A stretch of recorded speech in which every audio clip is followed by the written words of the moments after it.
Coach, all through the spring and throughout the summer, the teammates have said how much Davison's kind of turned heads and kind of become leader and playing not as a true freshman. From your eyes and perspective, how have you seen him grow since he's been here? Yeah, I mean, he's been here since January, so if he hasn't grown, we got issues. Every kid is since January, we would hope would grow.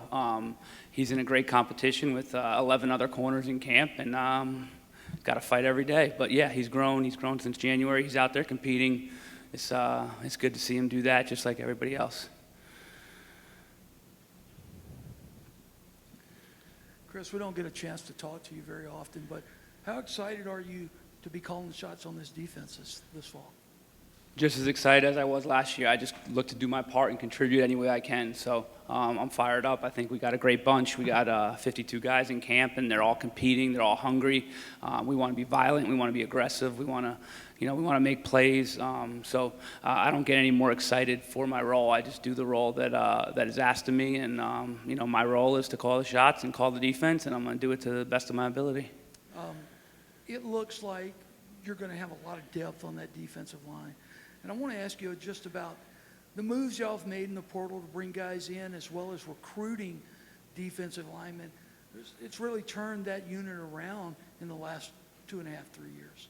Yeah, heck yeah. I mean, big time. Obviously, in the SEC, it all goes, starts up front. So if you can't win up front, you'd be in trouble. And the other thing is you got to play a lot of guys. I mean, we play hard, we move around. So these guys, you need to build depth, and we feel really good about it. Again, we got a bunch of guys in camp. We got 16 D linemen in camp, and they're all competing. So they all got to show themselves out, and we hope that we can play 10 or 11 of them in a game. So that's that's what we're looking for right now is who's going to step up and be guys that we can count on in the crunch time. Lane kind of challenged the linebackers back in the spring. Just kind of what have you seen from them? I know it's only 2 practices, but now that you have all of the freshmen and some of the guys back from injury, where does that group kind of stand in your eyes? Yeah, I mean, like anyone else. I mean, I'm not ready to call, who the best group on our defense is and who's not or anything. I mean, I challenge those guys every day. I mean, we want greatness. That's it. There's no mediocrity at any point in this program. That's not what we're about. So we challenge each group every single day. Those guys get challenged. They get coached hard. We recruit guys that can take coaching. If we feel like you can't take coaching, you're not going to fit here. So I like what I see. They're running around. Again, they're competing. Everybody's in the mix. So we'll play the best guys that we can. If it's multiple guys, if we got to rotate, we'll rotate. If guys stand out, then they get the majority of the stops. But the bottom line is we want to build depth in this defense, and we want to play a lot of guys. So we want a lot of roles for a lot of guys. Having coached A.J. Finley for a couple of years, what's that next step you're looking for him to take as a player, as a leader on the defense? I love A.J. A.J.'s awesome. He's gonna be a great pro one day. His next step is just to take the bull by the horns and take the reins and lead this thing. Go make plays. Go be aggressive. Go see things out there. Communication. It's all those things. We've taken AJ to a higher level of understanding, and he's the leader back there, and he does a hell of a job. So I'm expecting a big year from him. Just coming off the AJ question, I mean, you guys have some horses back there in the back end of that defense. Just talk about that secondary, if you will. Yeah, they won't play if they won't hit you. That's number one. So we want to be violent. We want to come out of the secondary. We want to knock the crap out of people. So that's the number one thing that we're looking for. Again, same thing, experience, depth, portal, freshmen.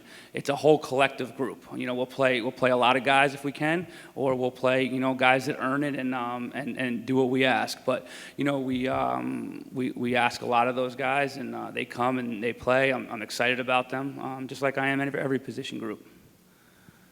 Coach, you mentioned a minute ago about recruiting guys that can take coaching. How do you know that? And in this day of NIL and easy transferring, isn't it all a crapshoot or gamble? Well, shoot, I would hope not, or we're not as good as at our jobs as we'd like to be. You got to take time. You got to take time and get to know guys, and not just take them because of what they're ranked or what you think about them. You got to get to know them. You got to coach them. Any guy I recruit, I like coaching. I like to see how he's going to respond to what I'm telling him. And it doesn't have to be X's and O's. I'm not talking. I mean, I guess the proper term is teaching. I like teaching while I'm recruiting, because seeing how they respond, right? Seeing how they respond to their peers, their coaches in their high school. Talking to everybody, talking to every single person that they've touched if they're a transfer, right? Talking to their parents, getting a feel to see how their parents raised them.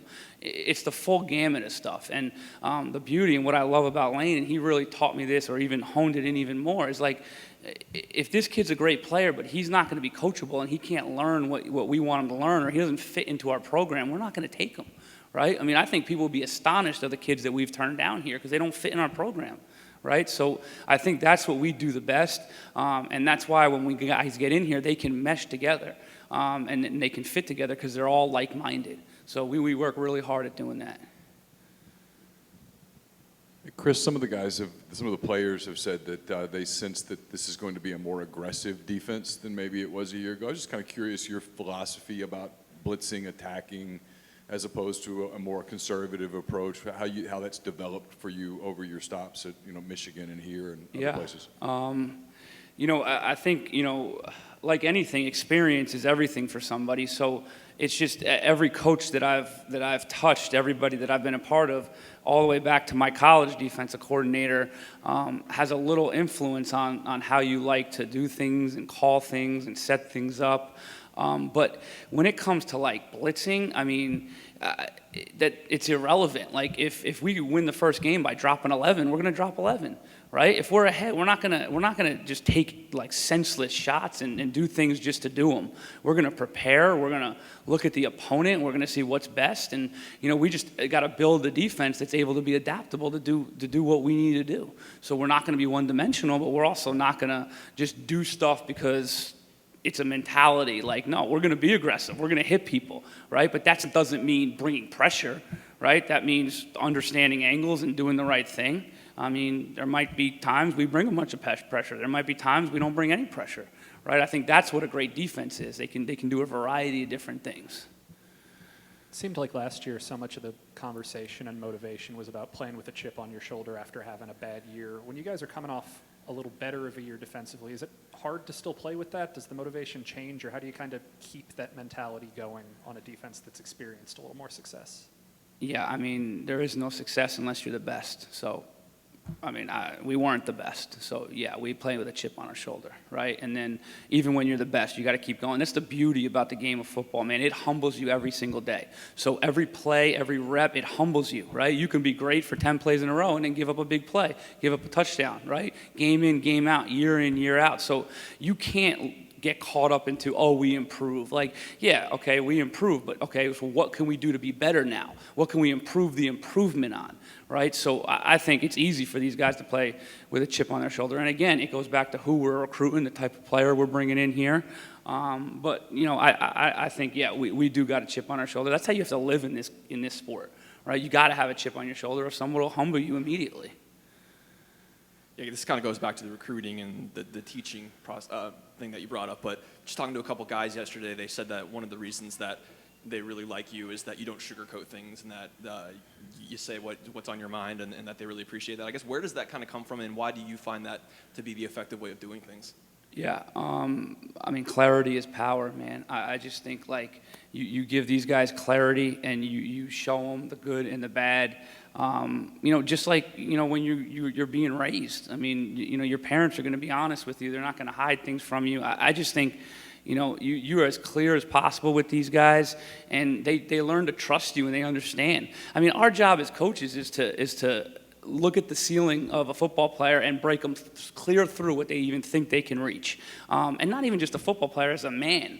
So I think we've established a program here that, constantly is talking about life in football and constantly telling them what's real is out there. Because, when we get these guys, I mean, they're young men, right? They're not grown men. They haven't seen it all. So you got to show your experiences and tell them exactly, what's going on, whether it's in the world or in football, and give them as much clarity as possible. And if they do that, at the moment, in that one conversation, if they don't like it, they might go, go home and get upset, but eventually they see it, right? Eventually they understand, well, no, coach, he ain't messing with me. He ain't lying to me. You know, there's a plan. There's a reason for everything we're doing. So I think I preach that constantly to everyone around. Just, you know, be clear, be concise, give them a plan, give them a personal plan, give them a defensive plan, give them a position plan. You know, be all